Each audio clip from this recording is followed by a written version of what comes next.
If we're first meeting you and you don't have a basis of understanding about the laws of the universe yet, and you're not really aware of your inner being and what your emotions tell you, and so you're sort of new to this idea of deliberate creation, and you have been sort of raised by the wolves of your society.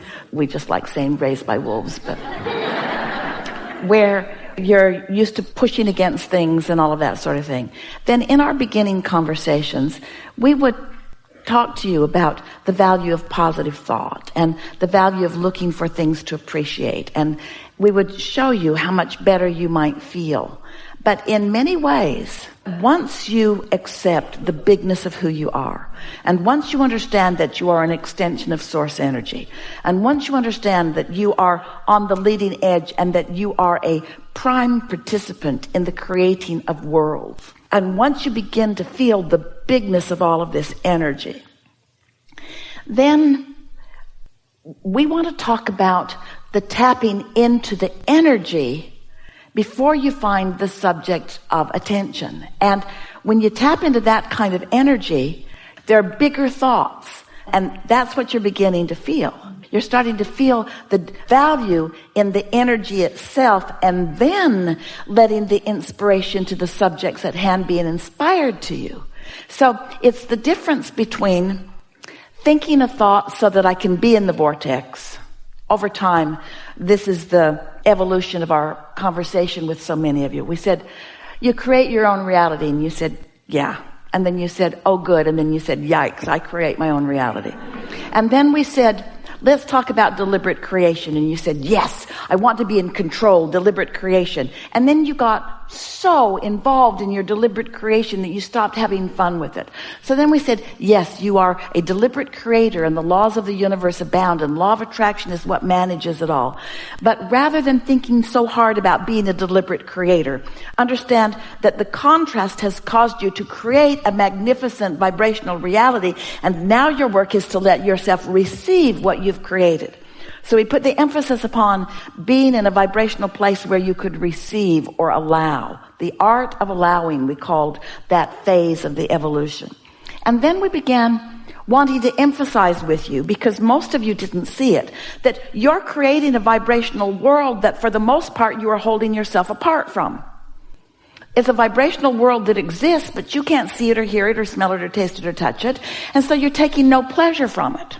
But if you could accept its existence and notice the subtle evolution of it, then you could enjoy the evolution of your creations, just like the farmer takes pleasure in knowing the seed in the ground is germinating and gestating and is in the process of becoming, and doesn't need to see the stalk of corn or the ear of corn before he takes pleasure in the field that he has planted. So you're coming along with us. In other words, you're understanding more and more of these things, and not hard to understand things. And then we began saying to you that there's this magnificent creation that you have created, and that in fact is you, because you are the creator, creating the creation, which is you. And we began saying things like, but you got to get in the vortex. You got to be a vibrational match to what you want in order for it to manifest in a way that you can feel satisfaction. And then we began explaining to you that satisfaction comes only from having a desire and moving in the direction of the desire, not getting all the way to it, because you never do. You can't get all the way to your desire, because as soon as you start approaching it, it becomes more and more and more and more and more. So your desire keeps getting out ahead of you. It's out ahead of you. It's out ahead of you. It will always be vibrationally out ahead of you. So then we began talking about getting into the vortex, and this is when you began to really start to understand. When we began explaining to you that what's in your vibrational reality is speaking to you.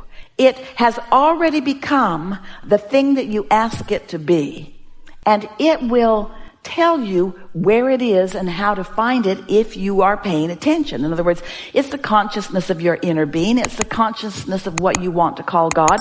It's the consciousness of the becoming that you've set into motion.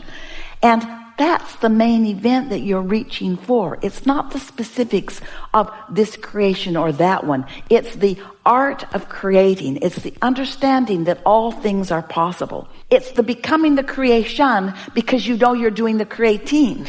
There's a difference between the joy is in the journey and what we're saying to you here. It's that hands-on, moment by moment recognition of the improvement in your vibration, which is allowing the revelation that has been revealed to you at all times to be realized by you. So it's the realization in the moment, realization of who I am, realization of not just the potential, but the already realized realization of who I am.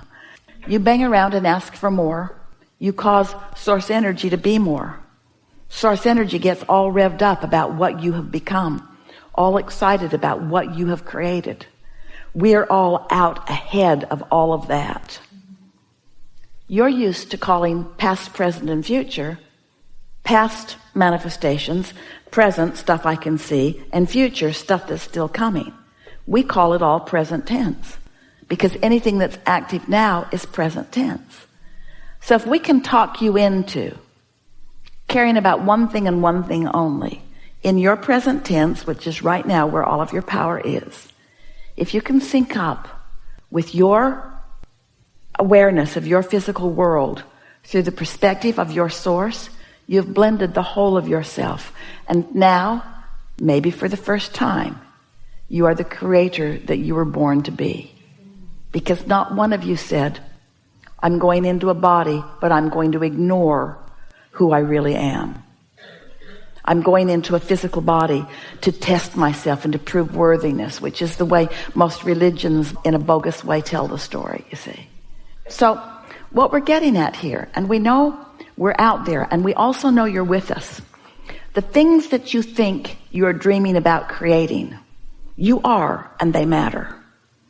But you've got bigger dreams than you know, the ingredients of which are in your vibrational reality. And there are generations that preceded you, many generations before you, that were all dreaming about you even before you were born and calling you to this powerful now. There is an energy of creation that this leading edge is manifesting, that is supported by such love and knowledge and desire and dreaming. And you all get to be the benefactors of all of that momentum at the same time that you're adding momentum to what will come next. In other words, this is this perpetual eternity of which we are all a part. And until you find your right place within it, you don't have as much fun as you're supposed to be having. As long as you think that you're just here in a comparative way, measuring yourself against other humans, then while you're living a so-so life and you're getting the job done and you can't get it wrong, it's nothing like you intended as you decided to dive in and be part of this eternal big picture that has the potential of giving you satisfaction in all moments of all days. Are you sort of kind of getting what we're talking about? You can't separate yourself from the generations who came before you, or the generations who lived with you, or the dearly departed who have become non-physical, who are still focused with you. In other words, can you feel the bigness and the wholeness of what we are all together? This is that leverage that we are talking about.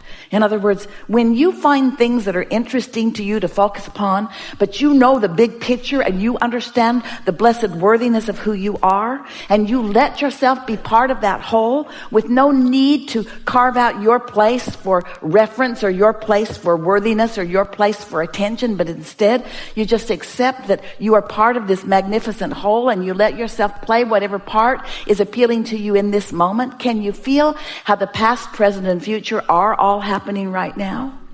So when we ask of you to get out ahead of it, we're asking you to first of all know that this cycle always has and always will exist, and to accept that there is so much more out there that has already been worked over. The power is already in it. We're asking you to stop the struggle and stop the striving and stop the trying to prove your worthiness and accept that you cannot get away from it.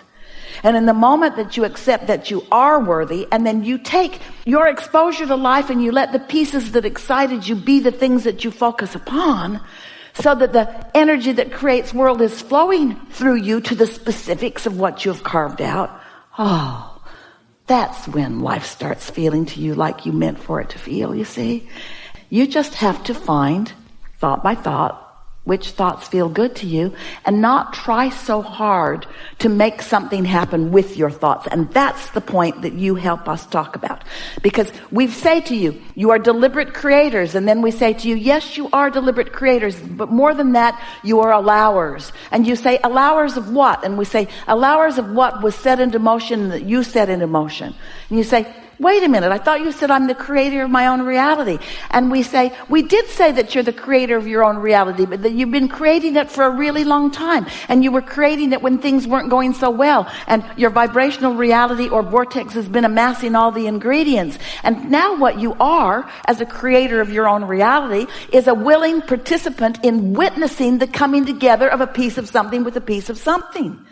We're not ever going to get it done. It's always going to be about what you're allowing to come about now.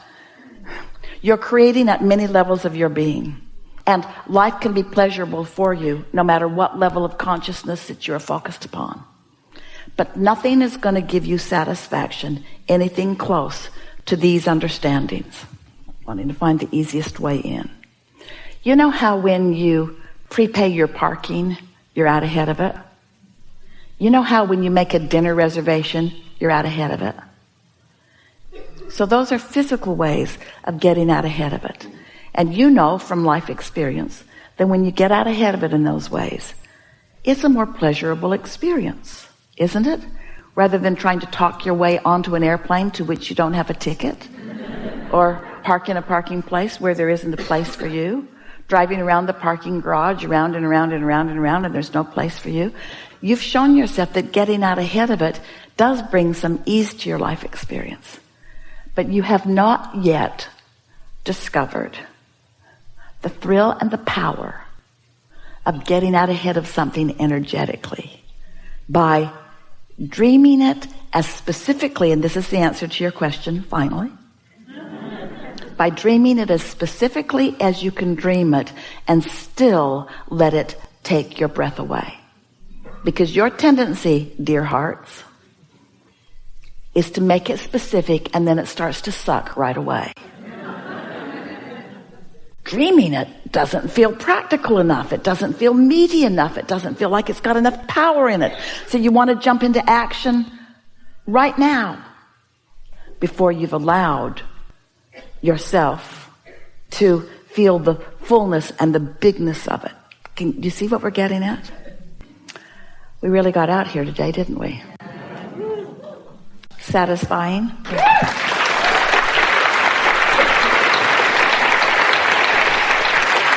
Do you think that we're trying to talk you out of wanting things or creating things or driving things or buying things? Do you think we're trying to talk you out of the action or the possessing of your life experience? Not at all. We just want you to get your priorities in order.